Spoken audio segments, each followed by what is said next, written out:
this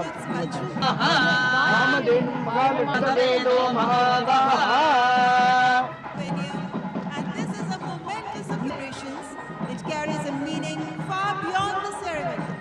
It sends a powerful message that India's progress is deeply connected to its culture. And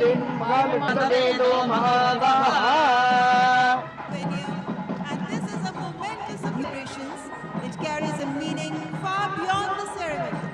It sends a powerful message that India's progress is deeply connected to its culture. And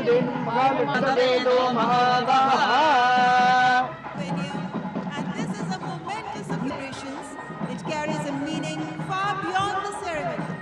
It sends a powerful message that India's progress is deeply connected to its culture. And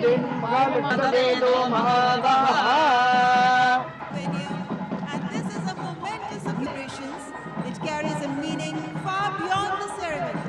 It sends a powerful message that India's progress is deeply connected to its culture.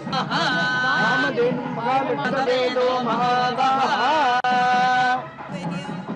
this is a momentous celebrations which carries a meaning far beyond the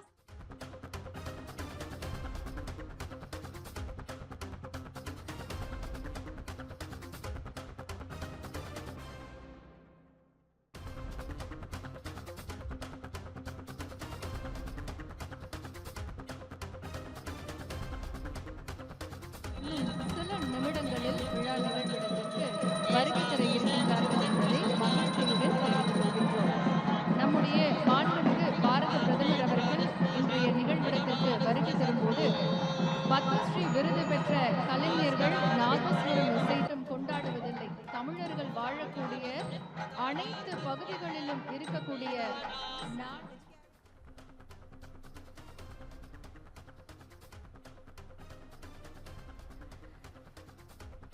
டெல்லியில் மத்திய இணையமைச்சர் L Murugan இல்லத்தில் நடைபெற்ற பொங்கல் பண்டிகை கொண்டாட்டத்தில் பிரதமர் நரேந்திர மோடி கலந்து கொண்டார். இதில் பாஜகவை சேர்ந்த தமிழிசை சவுந்தரராஜன், வானதி சீனிவாசன் உள்ளிட்ட பலர் கலந்து கொண்டனர். மேலும் நடிகர்கள் ரவி மோகன், சிவகார்த்திகேயன், இசையமைப்பாளர் ஜிவி பிரகாஷ் உள்ளிட்டோர் பங்கேற்றனர். இது குறித்த கூடுதல் விவரங்களோடு இணைகிறார் எமது சிறப்பு செய்தியாளர் கிருபா. வணக்கம் கிருபா, முழு விவரங்களை பதிவு செய்யலாம். வணக்கம் பவித்ரா. டெல்லியில் உள்ள மத்திய இணையமைச்சர் எல் முருகனின் இல்லத்தில் இந்த பொங்கல் விழாவானது நடைபெற்று வருகிறது. இதில் பிரதமர் மோடி கலந்து கொண்டு பொங்கல் விழாவை தொடங்கி வைத்தார். மேலும் அவர் பொங்கலிடும்போது பொங்கல் பானை அருகே நின்று அவர் பார்வையிட்டார். அதே போல தீபாரணரை காட்டியும் அவர் வழிபட்டார். தொடர்ந்து மாடுகளுக்கு தீவனம் கொடுத்த பிரதமர் மோடி மாலை அணிவித்து பொன்னாடை போட்டியும் மாடுகளை சிறப்பித்தார். இந்த விழாவில் நடிகர்கள் ரவி மோகன், சிவகார்த்திகேயன், இசையமைப்பாளர் ஜிவி பிரகாஷ்குமார் உள்ளிட்டோர் பங்கேற்றிருக்கின்றனர். அதே போல பாஜக தரப்பில் நயனா நாகேந்திரன், அண்ணாமலை, தமிழிசை சவுந்தரராஜன் ஆகியோரும் பங்கேற்றுள்ளனர். தொடர்ந்து இந்த பொங்கல் விழாவானது நடைபெற்று வருகிறது. இதனைத் தொடர்ந்து பிரதமர் மோடி அந்த விழாவில் உரையாற்ற இருக்கிறார். கடந்த ஆண்டு இதே போன்ற பொங்கல் விழாவில் கலந்து கொண்ட பிரதமர் மோடி திருக்குறளை மேற்கோள் காட்டி உரையாற்றியதுடன் சிறுதானியங்களின் முக்கியத்துவத்தை பற்றியும் பேசியிருந்தார். தேசிய தலைநகரில் தமிழ் பண்பாட்டை உலகறிய செய்யும் இந்த நிகழ்வில் டெல்லி வாழ் தமிழர்கள் மற்றும் பிற துறைகளை சார்ந்த முக்கிய பிரமுகர்களும் பங்கேற்றிருக்கின்றனர். இந்த விழா மூலம் தமிழகத்தின் கலாச்சாரம் மற்றும் ஒற்றுமையை பிரதமர் மீண்டும் ஒரு முறை பறைசாற்ற உள்ளதாக பாஜக தரப்பினர் கூறி வருவது குறிப்பிடத்தக்கது. பவித்ரா,